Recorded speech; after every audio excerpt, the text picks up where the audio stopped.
Well, students, this is our third session on the chapter atoms.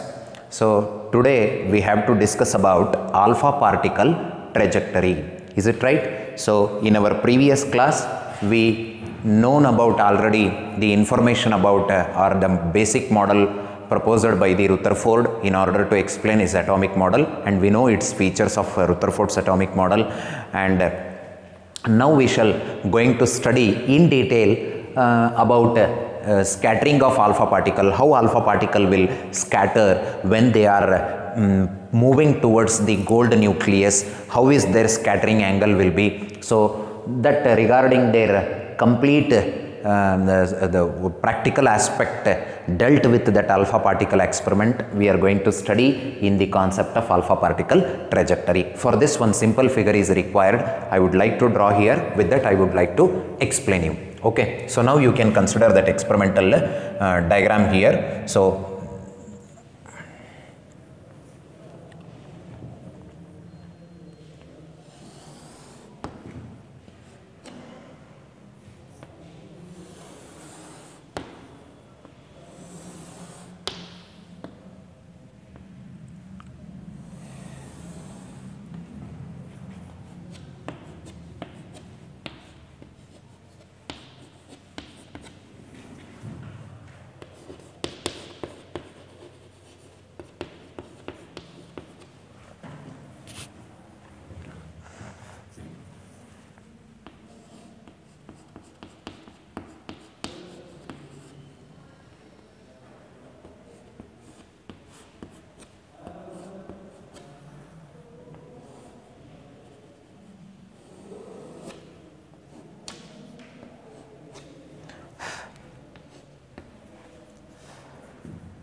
see here, these are nothing but the what? Incident alpha particles, and these alpha particles are nothing but the what? Helium nucleus particle of charge plus 2e. And remember, these alpha particles I am going to incident on some target nucleus. That target nucleus of charge is plus Ze. I think figure is so small, I think. So you can listen here. So this is nothing but what? An incident alpha particle towards a target nucleus of charge plus Ze. Okay. So I am taking an incident alpha particles at a distance r from the nucleus. So they are situated at a distance r from the nucleus. When I incident to the charge of a nucleus of plus Ze, generally there will be an electrostatic force of repulsion. Why? Charge of nucleus is plus Ze, charge of the helium nucleus, that is nothing but alpha particle, is plus 2e. Then their electrostatic repulsion force is given by, F is equal to 1 by 4 pi epsilon naught 2 Ze square divided by r square, because 2e into Ze, that is 2Ze square. Okay. Now let us consider alpha particle 1. When you take alpha particle 1, so this alpha particle is moving with initial kinetic energy half mv square. This alpha particle is moving towards a target nucleus. Yeah, even all are also moving. So now let us consider one by one. So let us consider one alpha particle which is moving with a kinetic energy half mv square. Say consider alpha particle 1. Consider alpha particle 1. Particle 1 moving with kinetic energy,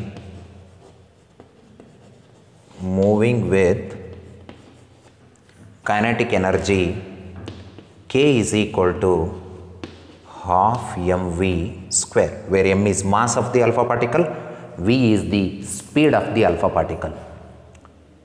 Remember,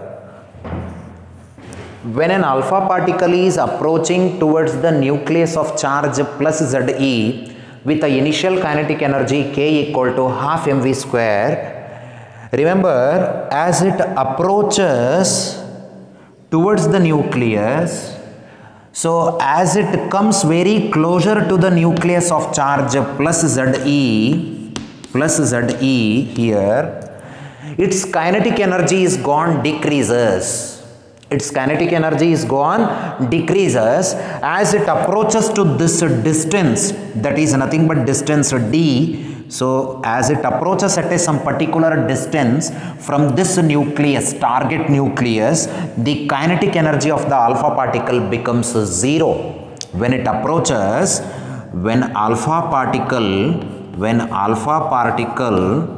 is at d, then kinetic energy becomes what? 0. Kinetic energy becomes 0, and that distance we call it as distance of closest approach. This is very important. The distance we call it as what? Distance of closest approach. What is distance of closest approach? It is the distance, it is the certain distance between the incident alpha particle and the nucleus where the kinetic energy of the incoming alpha particle becomes 0, or it is a certain distance at which the kinetic energy of the alpha particle becomes 0 is called as distance of closest approach here. It is called as what? Distance of closest approach. See, there is a kinetic energy becomes 0 means at this distance the alpha particle gains potential energy. So therefore potential energy of the alpha particle, the potential energy of the alpha particle is given by U is equal to 1 by 4 pi epsilon naught Ze, that is 2 Ze square divided by d, where d is called distance of closest approach, where d is called what? Distance of closest approach.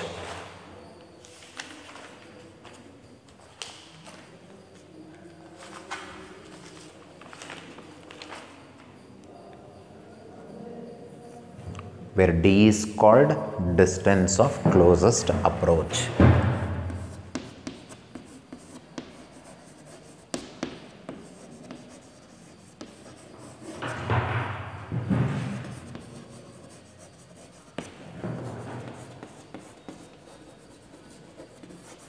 Approach. So at this distance kinetic energy becomes 0, and hence potential energy gained by the alpha particle will be this much. So it means loss in kinetic energy will be equal to gain in potential energy. Then what should be the kinetic energy? So we can also put the expression loss in kinetic energy is equal to gain in potential energy. So therefore we can express the what? Kinetic energy K is equal to what? 1 by 4 pi epsilon naught. So loss in kinetic energy will be equal to gain in potential energy. So therefore loss in kinetic energy must be equal to what? 1 by 4 pi epsilon naught, that is 2 Ze square divided by d. So from this equation we can write distance of closest approach d is equal to 1 by, why I am telling this equation means these equations are important in case of NEET and JEE type of question. At the time they will put questions on this concept. Because of that reason it is also important for theory as well as integrated part. 1 by 4 pi epsilon naught 2Ze square divided by k. If kinetic energy of the alpha particle is given to you, okay, so then they are going to ask you at what distance of closest approach is this alpha particle will be repelled. So like that, so if kinetic energy of the alpha particle is given, target nucleus atomic number is given, charge is given, so then we can calculate distance of closest. This is somewhat equations, so for a distance of closest approach. Okay, so next after this is for alpha particle 1, and another one thing, for an alpha particle 1 still it is not completed. As an alpha particle is approaching at a distance r, there will be an electrostatic repulsion because of same polarity of the charge. So as it approaches at a distance d, kinetic energy becomes 0 and it gains potential energy. Thereby, due to the electrostatic repulsive force, that alpha particle will not penetrate. It retraces its path. Retraces its path, means in which path it has been traveled, on the same path it get reversed, it get back. So what should be the angle of scattering in this case? The angle of scattering will be 180 degree. It is called direct or head-on type of collision between the target nucleus and alpha particle. So it completely retraces its path. So this is the reason that about 1 in 8,000 of alpha particles are deflected by more than 90 degree. So if you go through this, it will be very clear about Rutherford's experimental results. So next, let us consider alpha particle 2. Now we are going to consider alpha particle 2 with some small impact parameter b. Let us consider, this is for first particle, it is completed now. So now let us consider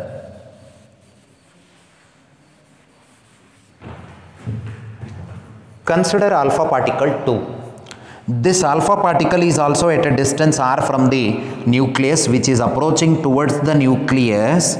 Listen here, it is approaching towards the nucleus of charge plus Ze, but it is not approaching directly, but it is approaching by maintaining some perpendicular distance, and that perpendicular distance we call it as impact parameter. And remember, the impact parameter for the alpha particle 2 will be small compared to the third. So perpendicular distance for third will be more, for fourth will be more, fifth it will be still more. So compared to all other alpha particle except 2, the impact parameter will be more, but for second alpha particle the impact parameter will be less. Later on I will tell what is that impact parameter. Very simple it is.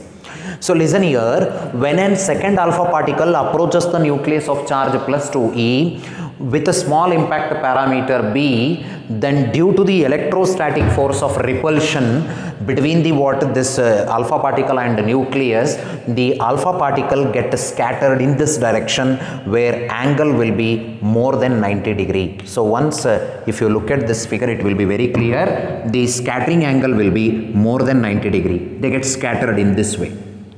So now next consider the alpha particle 3 when it is approaching towards the nucleus of charge Ze with greater impact parameter. Impact parameter will be high here. So even this also suffers an electrostatic force of repulsion. Thereby it scattered in this direction. Here the angle of scattering will be not more than 90 or not equal to 90, which is less than 90 degree. If I consider like this, 4th, 5th, 6th, like that, so after this 4, almost all the alpha particle will pass straight through the good foil. So hence, here the alpha particle second and third are hyperbolic paths. They are following hyperbolic path of scattering here. So now, let us define what is this impact parameter. Impact parameter.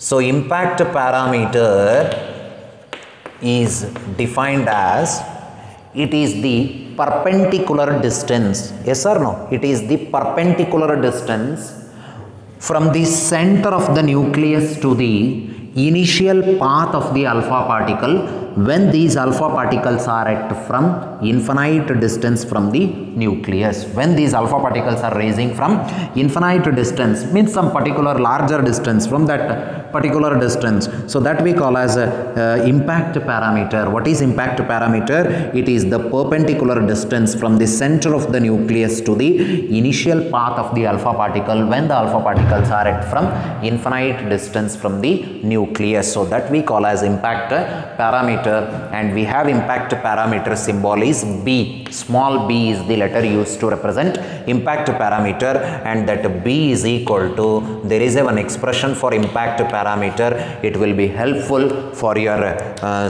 numericals while solving the numericals pertaining to the JEE or NEET. So B equal to D by 2 cot theta by 2. So D by 2 into cot theta by 2 here. So here D is called distance of closest approach, theta is called scattering angle, B is called impact parameter. Okay, so here they have mentioned this expression regarding this impact parameter. So how to calculate, I have shown here. Okay, so just mention of expression is there here, no derivation of this, and it is not given in the textbook also. So D by 2 into cot theta by 2. So listen here, from this we can draw one conclusion that if impact parameter is small, scattering angle is large. This is very important. So greater the impact parameter, greater the impact parameter,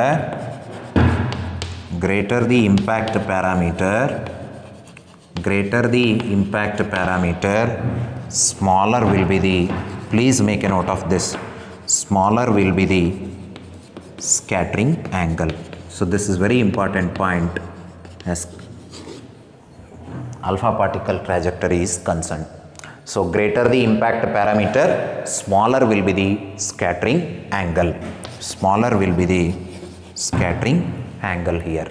Are you getting? So greater the impact parameter, smaller will be the scattering angle. So that is the reason that for the first alpha particle, see, compared to the first, all are with less than 180 only. So therefore why? Because its impact parameter will be 0, no perpendicular distance from the center of the nucleus. Okay, so it is not lying with any perpendicular distance here. So hence for a direct or head-on collision, scattering angle will be maximum, but impact parameter will be 0. So this is very important. Once you can check here.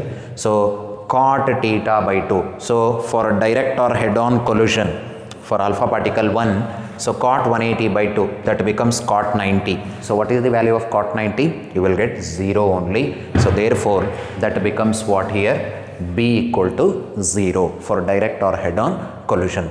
Okay, so this is nothing but alpha particle trajectory. So this is the detailed path which traveled by the alpha particle during the scattering with the gold atoms. Next, after the alpha particle trajectory, we have to go for electron orbits. So what is this electron orbits means?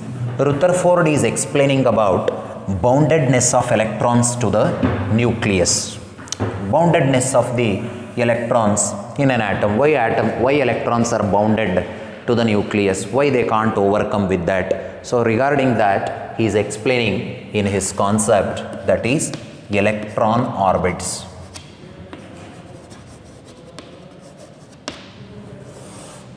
What is electron orbits? Orbital motion of the electrons, the orbital motion of the electrons in a certain definite stable states in an atom is called electron orbits. It means revolutions of the electron in an atom is also called as electron orbits. Very simple thing. So in Rutherford's atomic model, so according to Rutherford's atomic model, the nucleus is located at the center of the atom and the electrons were revolving around the nucleus. So now let us consider for hydrogen atom. Now let us consider for hydrogen atom. For hydrogen atom, if I consider, what should be the nucleus charge? Plus E, because Z is equal to 1. So say one electron is revolving around the nucleus. So for an hydrogen atom, Okay, for an hydrogen atom, consider a nucleus of charge plus E, whereas one electron is revolving around the nucleus. Remember, to revolve the electron around the nucleus, it must be require a centripetal force, and that centripetal force is provided by the electrostatic force of attraction between the electron and nucleus. So it means the centripetal force Fc is equal to mv square divided by r, where r is nothing but radius of the orbit, where r is nothing but radius of the orbit. So m is mass of the electron, v is nothing but speed of the electron. So this is the centripetal force. And who is the provider of this centripetal force for electron? That is F electrostatics, Fe, that is 1 by 4 pi epsilon naught into generally E into E, charge of the so that is magnitude of the charge of electron as well as proton, that E into E becomes E square divided by R square. Okay, so this I am going to call it as 1, this I am going to call it as 2. So since Fc is because of Fe, therefore Fc is equal to Fe, mv square by R is equal to 1 by 4 pi epsilon naught E square by R square. So here what happens here? mv square is equal to, so this gives you mv square is equal to 1 by 4 pi epsilon naught E square by R. Okay, so let us, I am going to call this equation number as 3. Listen here, consider an hydrogen atom.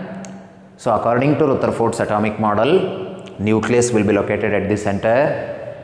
For hydrogen atom, the nucleus charge become plus E plus Ze, Z equal to 1 here. Z is equal to 1 here. For hydrogen atom, atomic number will be 1. Say, and electrons were revolving around the nucleus. Say the electrons are revolving in a certain orbit with orbital radius r. Then to revolve these electrons around the nucleus, they require this centripetal force, and this centripetal force is because of electrostatic force of attraction, and hence, so I am equating here, I am getting mv square here. And remember, whether these electrons are in state of rest or in motion, they are moving. So therefore, kinetic energy of the electron is given by half mv square. So therefore, half, what I told in case of this m, it is a mass of electron, v is speed of the electron. So therefore 1 by 4 pi epsilon naught E square divided by R. So this becomes what? E square divided by 8 pi epsilon naught R. So this is the kinetic energy associated with the electron. So K equal to E square by 8 pi epsilon naught R. Then what is the potential energy of this electron at a distance r from the nucleus? So that will be U is equal to 1 by 4 pi epsilon naught, here E into minus E divided by R. So this becomes what? Minus E square by 4 pi epsilon naught R. So potential energy we are getting negative sign. It means, what is the condition it indicates? The electrons are definitely in state of motion. So they are gaining the kinetic energy because loss is happening in case of potential energy. If I calculate total energy was calculated here in this derivation. Total energy is equal to sum of kinetic energy plus potential energy. Sum of potential energy plus kinetic energy. So if I take like that, so kinetic energy is 1 by 8 pi, so not 1 by, that is E square by 8 pi epsilon naught R plus of minus, that becomes minus E square divided by 4 pi epsilon naught R. 4 pi epsilon naught R. So when you do this, you will get the expression that minus E square by 8 pi epsilon naught R. See, potential energy is negative, kinetic energy is positive, though the system total energy will be, you are getting negative only. When you simplify this equation, so when you simplify this equation, you will get that E square minus 2E square, that is minus E square. So 8 pi epsilon naught R. So since total energy of the electron is found to be minus E square by 8 pi epsilon naught R. What this minus sign indicates? This negative sign indicates that electron is bonded to the nucleus. So if it become positive means that electron may be escaped from that atomic orbits. Okay, so that concept we call as ionization energy, that we shall discuss in our further topics. So this is about concept electron orbits. Very simple. See, here we have a same derivation for finding total energy of the electron by Bohr's theory. Even this is also an derivation of total energy of the electron in case of Rutherford's theory. So there is some difference here. So here we did this relation of energy for one orbit here. Just we considered one orbit, but later on Bohr will modify orbits as nothing but KLMN shells. You know that it consisting n number of orbits. He will tell 1, 2, 3, 4. Like that in general for nth orbit we are applying. ಆ ಡೆರೈವೇಷನ್ ಬಂದಾಗ ಅದು ಬೇರೆ ಆಗುತ್ತೆ. ಮತ್ತು ಇಲ್ಲಿ ರುಥರ್ಫೋರ್ಡ್ಸ್ theory ಮೇಲೇ ಇದನ್ನು ಕೂಡ 3 ಮಾರ್ಕ್ಸ್ಗೆ ಡಿರೈವೇಷನ್ ಕೇಳಿದ್ದಾರೆ ಎಕ್ಸಾಮ್ನಲ್ಲಿ, ಸೊ ಟೆಸ್ಟ್ನಲ್ಲಿ. So derive the expression for energy, total energy of the electron in based on the assumption of Rutherford's theory ಅಂತ they will ask you. At the time you can do this derivation. Okay, so thank you. This is our third session. So next we shall meet in fourth session. Okay, thank you.